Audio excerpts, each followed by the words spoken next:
Currently, our country, our economy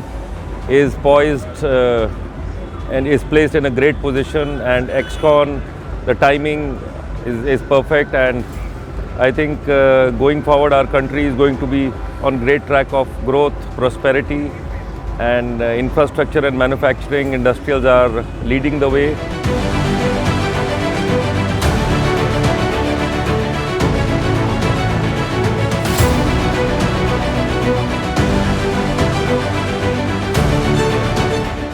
And we are very thankful to our customers which are present in all these segments, and we work with all of them,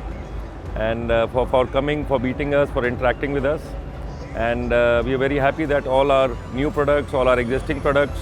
have been taken very well, and we continue to grow in them. We are the largest crane company, we are the largest tower crane company in the country, and with our telehandler, aerial work platforms and motor graders further picking up steam, we are very hopeful that we'll be doing even bigger and better business in the Indian construction equipment industry space.